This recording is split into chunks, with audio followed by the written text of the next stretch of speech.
伫这个台北来举办的智慧城市的论坛，透过专案泡泡来台湾参加的外宾，讲已经有3个人来确诊。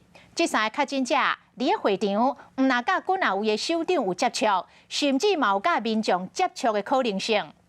面对第一届专案泡泡到台湾来，都有外宾来挖着病毒，但市长承认讲，伫这个分流安排方面确实是有欠点。有军校位的专家嘛来认为讲，针对这个专案的泡泡，应该就要严格执行落地采检、专车来接送，甲带入去防疫旅馆，安尼才会当避免这个病毒为国家的大门软空旁走入来台湾。透过专案来台湾参加智慧城市论坛的外宾，煞正做防疫的康方。30个外宾内底有3个人确诊，包括其他外宾含8个随行秘书含司机，紧急入去居家隔离10天。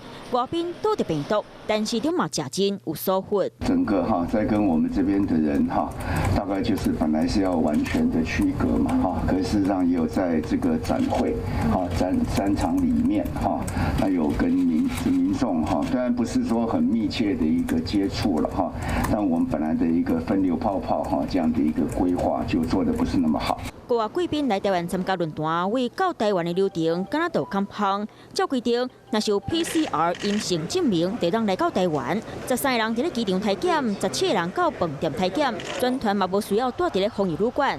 采检的方式，讲2天做1摆，和医师拢看个真害头。应该在飞机落地的时候就要做 PCR 检测，如果有泡泡外交，至少也要有专车专门使用的旅馆，才可以在旅馆进行快筛。专家建议，对专案人员拢一定要做好采检。